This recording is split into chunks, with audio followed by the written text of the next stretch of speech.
नमस्कार दोस्तों, मैं मुकुंद राउत। आपका स्वागत है लाइफ नॉलेज एंड रूल्स।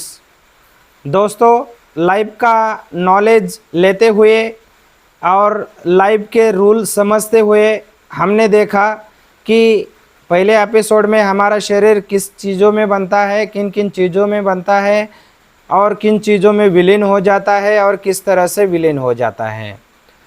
तो दोस्तों, हमने पहले एपिसोड में ये देखा कि हमारा शरीर हम जन्म लेते नहीं, हमें जन्म दिया जाता है।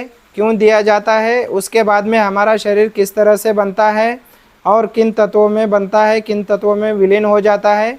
इस एपिसोड में हम देखेंगे कि सभी पशु पक्षी प्राणी, ये जो संसार है, ये जो धरती है, इसी पे जो भी है वो हमारे भाई है और वो हमसे बड़े हैं।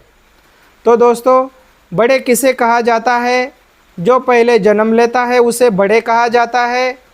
और छोटा किसे कहा जाता है? जो लास्ट में जन्म लेता है उसे छोटा कहा जाता है। ठीक उसी तरह से धरती पर जो जलचर है, बाकी के पशु पक्षी प्राणी, इन्होंने पहले जन्म लिया और सबसे लास्ट में मनुष्य ने जन्म लिया। तो दोस्तों, ये हमारे बड़े भाई है। और ये भाई कैसे हो गए?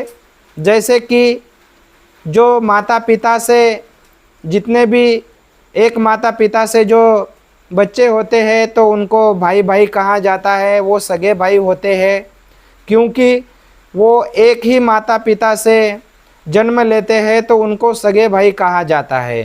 ठीक इसी तरह से हमने भी, जो हमारे बड़े भाई है पशु पक्षी प्राणी, इन्होंने भी हमारे साथ साथ जो हमारे सगे माता पिता है उनसे जन्म लिया है। जैसे कि ईश्वर ने हमें पंच तत्वों से बनाया है, तो फिर पशु पक्षी प्राणी जलचर उभयचर जो भी है जीवित, तो इनको पंच तत्वों से बनाया है।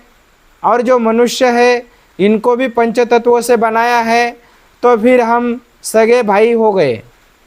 तो दोस्तों, हम सगे भाई है और हमारे माता पिता ईश्वर है, और ये ईश्वर हमारे पालन पोषण में कभी भेदभाव नहीं करते। तो जो हमारे माता पिता, जिन्होंने हमारा जन्म इन पंच तत्वों से किया है, पशु पक्षी प्राणी सभी जो जीवित है और मनुष्य, इनका पंच तत्वों से जन्म किया है।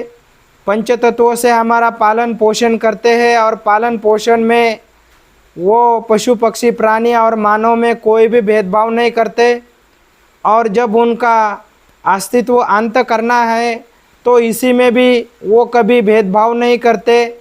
सबको समान नियम से चलते हैं, समान रूल उनके होते हैं, क्योंकि वो सभी उनके सगे पुत्र होते हैं। पशु पक्षी हो या मनुष्य हो, उनके सभी पुत्र सगे होते हैं। इसलिए ईश्वर माता पिता अपने पुत्रों के पालन पोषण में कभी भेदभाव नहीं करते।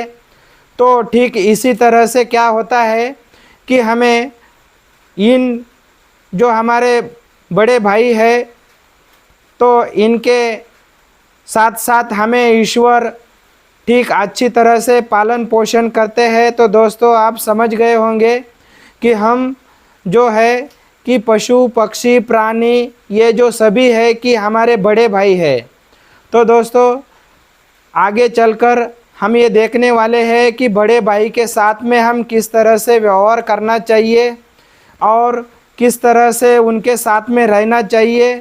तो इसके लिए बस यह आपको जानना ज़रूरी है कि ये जो है हमारे बड़े भाई है। तो दोस्तों, इसी तरह से हमने इस एपिसोड में देखा कि जो पशु पक्षी प्राणी है वो हमारे सगे भाई है, और आगे चलकर ये फार्मूला हमारे काम में आ जाएगा।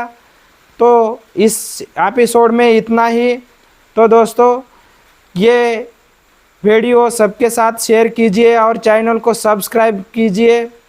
मिलते हैं अगले वीडियो में। जय हिंद।